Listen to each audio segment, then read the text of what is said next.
Eu sou o pastor César Cavalcante, mais uma vez, para a glória de Deus, está no ar mais uma edição do programa Biblicamente. Tradicionalmente, nosso encontro é um programa de debates. Mais uma vez por semana, a gente traz aqui um assunto para ser discutido, para ser avaliado, para ser aprofundado, ao vivo, aqui na mesa da Rádio Musical FM. Seja bem-vindo, seja bem-vinda, e hoje o tema é abuso espiritual. Existe abuso espiritual? Existem lideranças abusivas? Existe narcisismo religioso? Como funciona essa questão? Bom, eu imagino que com um tema delicado como esse, nem todas as pessoas que queiram participar vão estar a fim de falar aí os nomes, né? Na técnica do programa está aqui o Eric. Eric, se você puder, aumenta só mais um pouquinho o meu retorno. Quando foi baixar, baixou demais. Som, 1, 2, melhorou. Então, se você quiser participar de forma anônima desse programa, mandando aqui a sua pergunta ou depoimento, tem que ser rápido, tá? Não pode ser contar uma história muito longa de vários minutos. Mas até 1 minuto de áudio você pode mandar pelo áudio, pelo nosso WhatsApp. O WhatsApp aqui da rádio é 011, aqui em São Paulo, 98484-9988. 011-98484-9988. Antes de apresentar os nossos convidados para debater esse tema delicadíssimo, eu quero dizer aos irmãos que sigam a página aqui do YouTube, tanto no César, melhor o zoom aí, né, na tela, tanto aqui no César Cavalcante, no canal do YouTube, quanto no FM Rádio Musical, ou Musical FM 105.7 no canal do YouTube. Você também pode seguir aí esse canal. Porque conteúdos assim a gente gera todas as manhãs a partir das 11 horas no horário de Brasília. Com a gente aqui no programa para discutir esse assunto, abuso espiritual, quando o perigo está no púlpito da igreja. Pastor Tiago Santana, pastor da igreja Alicerce, na cidade de Santos, formado em administração de empresas e tal. Bom, já esteve aqui com a gente em vários programas, então não precisa muita explicação muito longa, uma apresentação muito longa. Tiago, muito bem-vindo aqui ao nosso programa, que seja bênção esse nosso encontro hoje. Amém, pastor César, um prazer estar aqui com o senhor, falar de um tema tão importante e que tem muito a ver com a nossa cultura atual, nossa sociedade, e obrigado pelo espaço. Maravilha. Ele também se faz acompanhar do Márcio Bieda. O Márcio é empresário, também foi missionário, trabalhou como missionário, viveu integralmente como missionário por 12 anos, onde começou a enxergar algum tipo de abuso, de deturpação de alguns falsos pastores.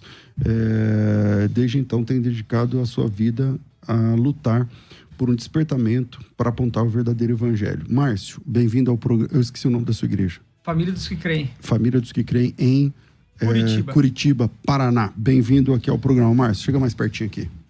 Obrigado, pastor. É um privilégio estar aqui, é uma honra. Espero conseguir falar bem desse assunto para as pessoas abrirem os olhos aí. Maravilha. Bom, vamos lá. Temos um vídeo para a gente iniciar esse nosso bate-papo. Solta aí. Recentemente, vários casos de exploração de membros, assédio moral, abuso de autoridade espiritual e até sexual foram noticiados, manchando a imagem da igreja e nos fazendo perguntar: ainda existem pastores e líderes que se encaixam com o texto de Atos 20:28? Olhai, pois, por vós e por todo o rebanho sobre o qual o Espírito Santo vos constituiu bispos, para apacentares a igreja de Deus, a qual adquiriu com seu próprio sangue. Como separar o joio do trigo? Como identificar líderes exploradores e manipuladores? Acompanhe agora, no Biblicamente. Bom, vamos lá. Bem-vindo aqui. Já dei as boas-vindas, né? Tiago, vou começar contigo. Abuso espiritual, um tipo de narcisismo espiritual. Desde quando você começou a perceber essa discrepância, você que é criado na igreja? Pastor César, quando eu comecei a produzir conteúdo nas redes sociais, eu comecei a falar sobre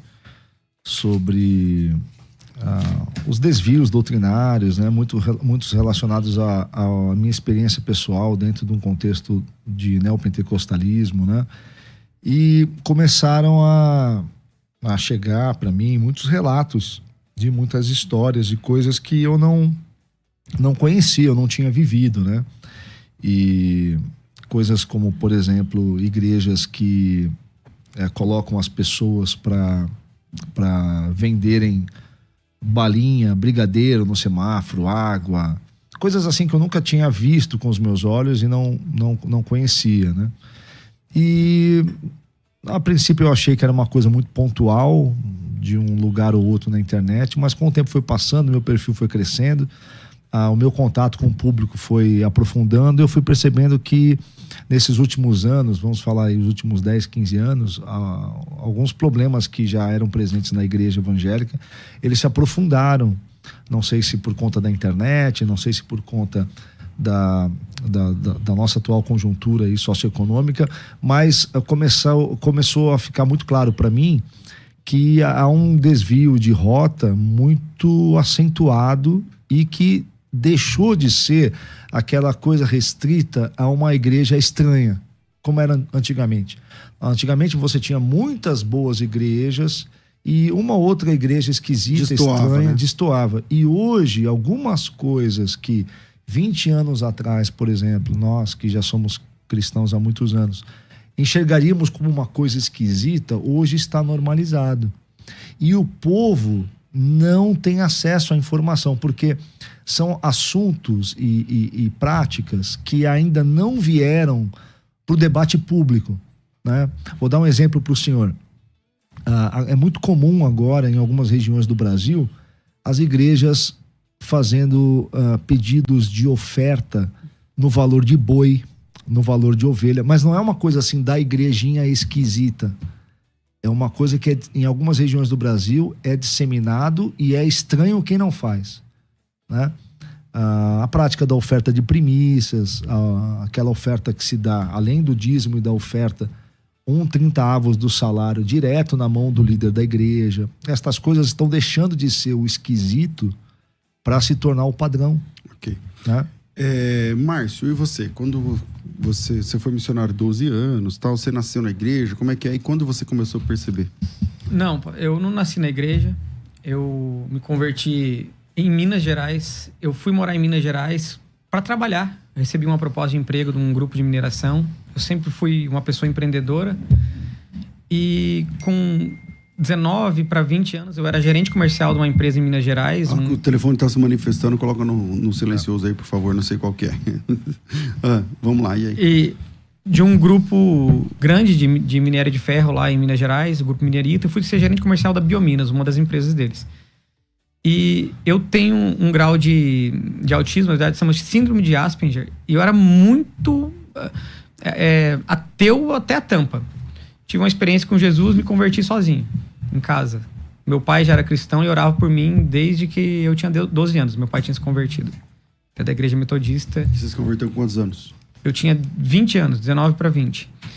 E a minha experiência foi bem brutal, assim, de conversão. Eu praticamente larguei de ateu a missionário de uma noite para outra.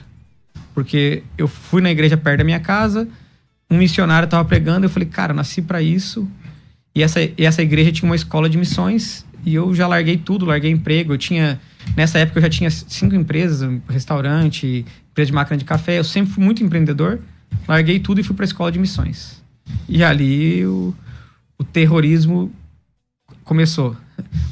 O Thiago descreveu o que eu vivi ali, sobre os balinhas, docinhos.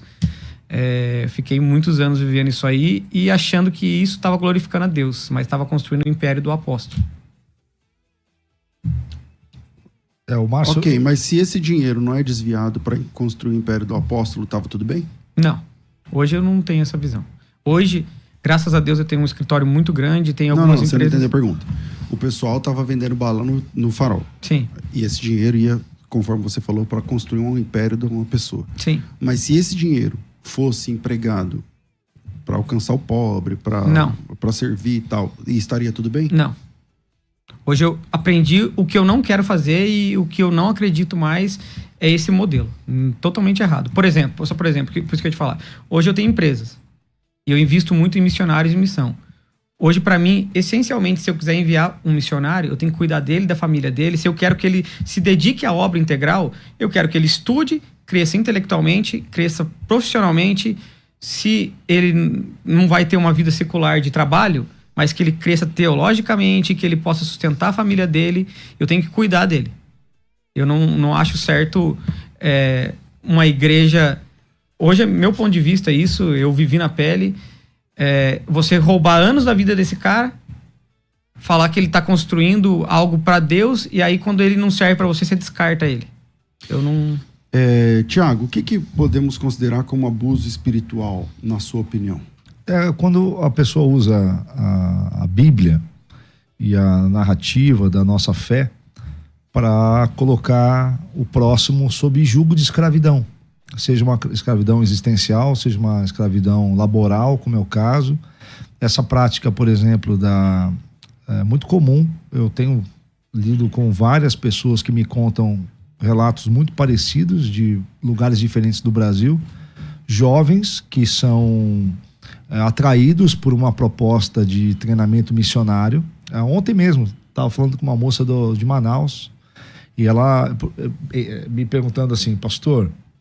Olha só, olha a crise da moça, uma moça de um pouco mais de 30 anos. Pastor, é pecado se eu sair da base missionária? Porque me foi dito que se eu voltar para trás, eu estou traindo a Deus, traindo o reino.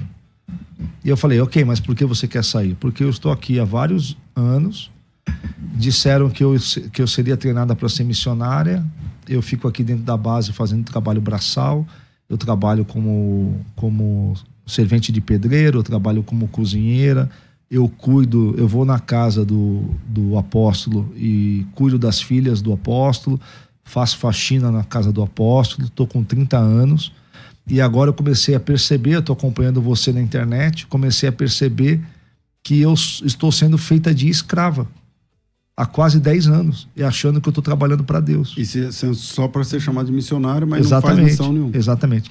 E essa prática, pastor César, não é uma prática isolada, é comum.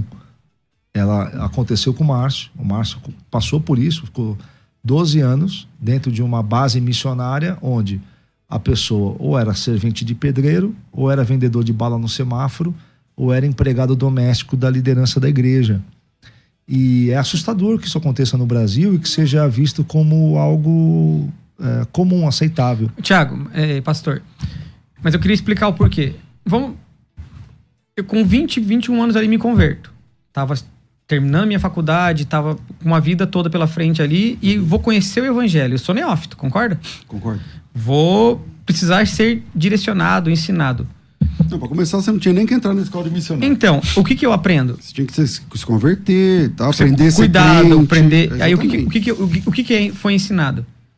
Mas vamos falar que tivesse dado certo o processo. O cara tem uma conversão rápida, estuda a Bíblia e vai para a escola de missões com um bom testemunho. Aí você chega lá. E mesmo que o dinheiro vai ser investido em missões, vamos falar que tivesse tudo certinho. Eu fiquei lá 12 anos. Aí por algum motivo... fiquei 12 anos num campo missionário, agora eu preciso voltar para casa. Não tinha casa. Com 33 anos tive que voltar para casa. E se o dinheiro tivesse ido pro órfão, pra viúva, para essas causas. Mas em algum momento eu sairia disso. Aí, porque todo o tempo era voluntário. Eu nunca recebi R$1 de oferta de salário, nunca. Você ficou 12 anos onde? Em Minas Gerais. Sendo em várias cidades? Eu já morei com ribeirinhos, já morei no Acre. Pregando. Fiquei 2 anos, eu fui líder da escola de missões e durante 2 anos, todos os dias a gente ia evangelizar nas favelas. Tem os vídeos no meu Instagram, não tenho mais porque eu deletei ele, mas tem os vídeos. Tá, mas vamos falar que tivesse tudo certo e o dinheiro fosse investido, tivesse dado um bom fruto. Mas aí quando eu volto pra casa, sabe pra onde eu volto? Pra casa do meu pai, com 33 anos, sem ter terminado... Então, mas não foi de lá que você saiu? Oi? Não foi de lá que você saiu? Da casa do meu pai? Sim. Então, mas você queria voltar pra onde? Pra minha casa, né? Eu tô fazendo um contraponto. Não, pra minha casa. Porque assim, pensa assim, pastor. Se eu não cresci em nenhuma área da minha vida, não construí nada, eu com 33 anos, como é que eu iria casar? Como é que eu ia manter uma casa? O que eu seria? Então, mas quem você acha que tem que ser responsável pelo seu casamento, pra você ter uma casa, por tudo mais? Eu. E quem que me ensinou lá atrás que eu tinha que largar tudo e ficar dentro de uma escola de missão, dentro de uma base missionária? A pergunta sua foi o seguinte: e se o dinheiro fosse investido corretamente? Mas não, teriam que ensinar assim, cara, você quer ser missionário? Cresça, se desenvolva, consiga sustentar a sua vida, case. Porque senão, daí quando eu não sou mais útil ali no campo missionário, eu vou voltar pra onde? É isso que eu tô... Essa é a minha crise. Quantos homens... Eu tô com um amigo que tá voltando do Haiti, agora, 25 anos. Andrei, tá aqui, vai participar da desconferência. Ele foi enviado pela igreja, mas ele não tinha. Ele tinha R$500 de oferta. Tá no campo missionário. Voltou agora, a igreja falou, nós não vamos mais investir no Haiti e tal, não vamos mais investir em missão. Te apresento ele. Sabe o que ele tá fazendo? Passando necessidade. Ele tá vindo na desconferência porque eu falei, cara, vamos ter um tempo lá pra gente conversar, eu quero ver se eu posso te ajudar com algum projeto missionário, mas antes de você fazer missão comigo aqui, cara, eu quero primeiro cuidar da sua casa, da sua família. Aí imagino que são coisas diferentes. Uma coisa é abuso espiritual. Outra coisa é gestão de missões. Porque nem sempre um ministério abusivo, vou refalar aqui, nem sempre uma má gestão num projeto missionário vem de uma liderança abusiva. São coisas distintas. Não são, pastor. Não são, porque se você tem uma má gestão que acaba abusando e usurpando da vida de outra pessoa, mesmo que seja inconscientemente, você está abusando. Você está usando de mão de obra com o coração correto, é isso que você está querendo dizer, né? Com o coração correto para... É que acho que tem uma coisa importante aí, pastor César, que a gente... para traçar uma linha, né? Porque assim, tem que traçar uma linha entre o que é realmente um projeto missionário e o que é um projeto de igreja ou negócio de religião que chama de missionário apenas mão de obra ou gratuita, escravizada ou subempregada. Então, porque assim, eu tenho um problema que é assim, cara, eu sou pastor, eu não sou apresentador de programa só, eu sou pastor de igreja local. E aí, ele me apresenta, por exemplo, uma história onde ele foi missionário de verdade. Não vou discutir, porque o cara foi entre os ribeirinhos, o cara foi pro Acre, não sei o que lá, beleza. Então, é missão de verdade. Não é o que você falou que você viu? Então, beleza. Aí tem uma má gestão no processo missionário, ele saiu muito cedo, não sei por qual motivo. Tá, mas... É o perfil, tá? É o perfil. Então, mas dá para questionar que é uma missão verdadeira? Houveram almas salvas? Muitas. Houveram pessoas se rendendo a Cristo? Então, o projeto é uma missão verdadeira. Não é. Não é, pastor, não é. Então, mesmo quando... Mesmo, não é. Então, não você não acredita mais em projetos missionários? Acredito, mas tem que ser feito da forma correta. E qual seria a forma correta? Primeira coisa, o primeiro ponto que você tocou ali é assim, a idade, maturidade, tempo de conversão. Não é porque a pessoa... Aquele sentimentalismo que você fala, alguém aqui quer entregar, fazer ir pra missão e trazer aqueles jovens que vão ser ali neófitos. Tem que ser pessoa... A obra, Timóteo fala qual é o perfil do obreiro. Então, a minha pergunta é, qual é a forma correta, então? A forma correta, primeiro, é o treinamento adequado, o cuidado com a vida dessa pessoa, com o sustento. Precisa existir um plano de vida, não é carreira, é missão. Mas se eu envio alguém, eu tenho que ser responsável pelo plano de vida, pela gestão dessas pessoas. O senhor está falando assim... almas foram salvas. Eu tenho no meu Instagram um travesti que a gente evangelizava os travestis, que testemunho fantástico, entregou a vida para Jesus e foi salvo. Um traficante, Paulo Henrique Capetinha, que todos os dias a gente evangelizava na boca de crack, que também entregou a vida para Jesus, foi morar na escola de missões, inclusive, com a gente. Só que isso foi a graça de Deus. Eu sei a graça. Toda a salvação é pela graça. Não foi porque é o seguinte... Olha como é que funcionou esse processo de salvação dessas pessoas. Então, é que assim, uma coisa a obra foi feita de verdade. Foi feita. Salvação de verdade. Pelo coração das pessoas que estavam ali, não pelos líderes. Só que, mesmo assim, você disse que está errado. Então, qual seria o modelo certo? A missão tinha que se responsabilizar pelo obreiro pelo resto da vida? Seria isso? Se ele tiver naquela missão pelo resto da vida, sim. Então, mas você saiu. Aí você saiu da missão. E aí você tá reclamando Não, porque a mas missão não, deixa eu te contar uma deu coisa, pastor. sustento. Eles nunca me sustentaram. Tem um vídeo meu que... Então o problema é de gestão, certo? Problema É de gestão. Sim. Não da missão. A missão estava sendo feita. Mas não pelos líderes. O coração daqueles líderes, eu vou te dar um exemplo. Mas o líder não tá no campo, Anderson.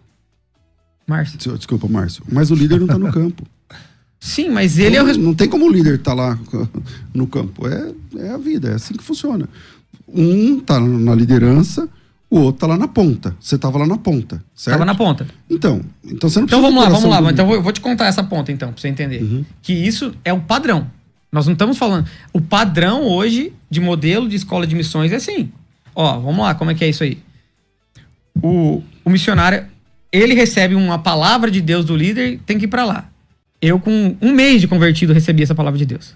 Isso eu considero abuso religioso. Um mês. O que eu considero abuso religioso aí?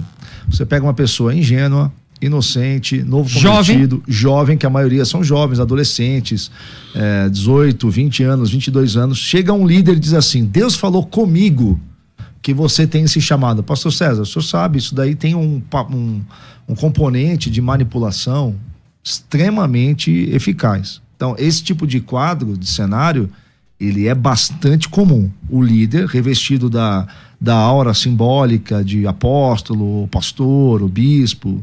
E eu sei, porque eu sou pastor, eu tenho essa imantação simbólica. Eu chego num lugar onde as pessoas me respeitam como pastor, eu percebo que não chega o Tiago, chega o pastor. Né? A gente carrega esse manto simbólico, né? Então chega o pastor, chega o apóstolo, chega quem quer que seja, o bispo, e diz para um jovem ali que está emocionado, que às vezes vem de uma família carente, ou às vezes está sozinho, e alguém chega para ele e diz assim: olha, Deus falou comigo, está chamando você. E eu sei porque eu vivi isso com 16 anos. Mas não de idade. só emocionado. Esses jovens são impactados mesmo. Eu fui impactado por Jesus. Então você fica suscetível. Cara, o que eu posso fazer para agradar a Deus? Você fica impactado. Eu passei por isso. Eu tinha 16 anos. Foi uma junta na minha casa. Pastor, presbítero, diácono, líder de jovens. Eu tinha 16 anos. Eu já pregava e chamava atenção pregando e tudo mais. Foi uma junta da igreja na minha casa, dizer assim para os meus pais: o Tiago tem chamado. E tinha uma profeta também. O Tiago tem chamado. O Tiago tem uma vocação. A gente quer separar o Tiago para o ministério. Eu tinha 16 anos. Aí meu pai falou assim: ele pode pregar nos finais de semana. Durante a semana, ele vai estudar.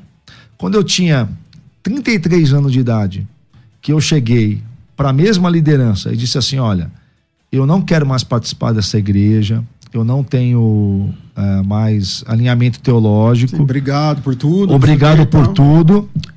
Os mesmos líderes falaram para mim: Tiago, você vai sair da igreja, você vai se dar mal, porque você nunca trabalhou secular, você vai passar necessidade e você vai voltar aqui com o rabo entre as pernas. E a pessoa estendeu a mão assim para mim e falou: você tá aqui na minha mão, porque desde 16 anos de idade tudo que você faz é pregar dentro dessa igreja. Pronto. E a única coisa que você sabe. Isso Aí, pastor César, aí o que eu fiz? E assim, eu não tenho mágoa dessas pessoas. Eu já me resolvi com elas, sou reconciliado, tenho até uma relação amistosa com a igreja. Sempre que tem festa me convidam e tudo mais. Mas essa cena, e é por isso que eu e o Márcio nos identificamos e fizemos uma amizade. Esse cenário, ele é muito mais comum do que se admite, porque há muito... Veja, por exemplo, agora o caso da Igreja Universal, que até há pouco tempo a gente não sabia. Eu não sabia, para mim é novidade. E agora posso falar abertamente porque é fato notório, aparece nas mídias, nos jornais. Do jovem, lá com 15, 16, 17, 18 anos, é cooptado para trabalhar dentro da Igreja Universal. Lá ele vai receber uma sugestão para fazer uma vasectomia, né? A igreja está sendo processada, a gente tem que pagar algumas indenizações de pastores que foram recebendo essa sugestão, né, para serem vasectomizados. Então, assim, isso é um modus operandi que acontece em algumas igrejas. Exatamente. De liderança abusiva. Eu tenho que fazer um intervalo, mas não, é porque só para aí você vai para essa escola de missões. Eu queria te explicar assim, o processo ali. Aí você vai rapidinho. Você vai lá, você cuida do templo da igreja de manhã, à tarde você tem que vender docinho, não era evangelizar. Sabe por que evangelizava? Porque aqueles jovens estavam ali, realmente amavam Jesus. Mas o objetivo era vender docinho para sustentar a missão. Tinha que cumprir meta, Márcio? Não tinha que cumprir meta. Tinha que sair com as 4, assim, tinha que vender as 4 caixas, mas não tinha que vender as 4 caixas. Quanto faturava por dia? 250, 300 reais, 50 jovens fazendo isso. E o dinheiro? Você nunca sabia para onde o dinheiro. Não era pra gente sustentar, pra sobreviver e ficar o período da escola de missões. Era pra devolver pro apóstolo. Só que deixa eu te dizer uma coisa, tem um vídeo que... Vocês pagavam mensalidade? Não. Vocês comiam o quê? Então, isso que eu ia te falar. Tem um vídeo de que é arroz, e tem um vídeo que um dia chegou uma doação pra gente da igreja lá. Sabe do quê? Carniça, carne podre. Te mostro esse vídeo depois, já é notório aí. Então, mas assim, ó, antes de separar, por exemplo, alguém fez essa doação. Não, a igreja. Os líderes da igreja. E vou te contar uma coisa. Então, mas tem algum lugar onde se compra carne podre pra comer? Não tem. Não, eles ganharam do açougue. Então, mas o açougue não doa carne podre. Então, é assim, ó... Não, lá doava. Em Ribeirão das Neves, em Minas Gerais. E vou te dizer uma coisa ainda. Aí você fala, mas quem pagava? Não pagava a missão. Cara, esse argumento me passa mal. Porque se a gente leva 50 jovens que moravam tudo junto no sítio da igreja, a 4 quilômetros da igreja, vendiam 250, 300 reais por dia. Se você não puder comprar comida para eles, porque ou era as doações dessas carnes, ou era arroz. E estava construindo um templo. A missão da maioria dos jovens, homens, era ficar trabalhando de pedreiro. E a missão dos que não eram tão fortes como pedreiro e das meninas, eram sair e vender docinho. E assim... Tinha pessoas lá que ficaram anos sem ser enviadas. Sabe quando que elas eram enviadas? Pro prático. Eu fiquei no Acre, com os ribeirinhos, porque eu fui fazer meu prático. Depois, quando eu voltei, eu fiquei 5 anos nesse mesmo lugar, nesse mesmo sítio, interno, vendendo docinho. Bom, tem áudio aí, não tem? Solta aí o primeiro áudio.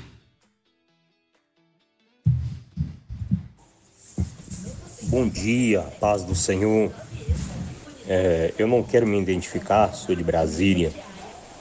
Eu tenho um pastor e ele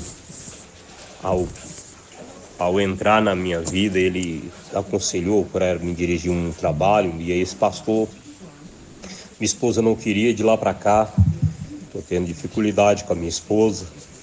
Minha esposa tem agora revoltado, mandou eu procurar outra mulher porque ela não queria e não quer me atrapalhar no meu ministério. E de lá pra cá, a mulher passou a mexer na internet até 4 horas da manhã, falando com pessoas que não tem muito a ver. Queria a opinião de vocês, o que eu devo fazer com uma situação dessa? E aí, Varão? Olha, ele precisa primeiro de oração, precisa orar a Deus, né? Porque pelo jeito a situação já é uma situação que já ultrapassou ali o limite da normalidade. A esposa, pelo jeito, está sob influência de pessoas, de líderes religiosos inescrupulosos, né? Que é uma coisa que acontece, que é comum, já lidei com isso, pessoas que quando ela está numa igreja e o cônjuge desperta para o fato de que aquela igreja é abusiva ou é uma seita e algo do tipo, a igreja começa a trabalhar para separar o casal, reter o que está seduzido pela falsa igreja, pela falsa doutrina, e se livrar daquele que despertou. Isso é muito comum. Ele vai precisar ter muita paciência. Uma coisa que eu aconselharia para ele era buscar pessoas do círculo íntimo que tem bom relacionamento com a esposa dele, de repente uma mãe, uma irmã, uma amiga próxima, e tentar fazer com que essa pessoa a ajude a enxergar o estado em que ela está, porque ela provavelmente está num estado de dissonância cognitiva ali, foi seduzida pelo ambiente, né? Pela manipulação ali no ambiente religioso, porque o ambiente religioso, ele, se usado como ferramenta de manipulação, se torna uma manipulação muito eficaz, muito eficiente. Então ele vai precisar de ajuda externa e vai precisar de muita oração, porque a coisa já está num estado avançado. Tem mais áudios chegando, eu vou fazer um intervalo rápido, tinha que ser 3 minutos e meio atrás, mas eu volto já.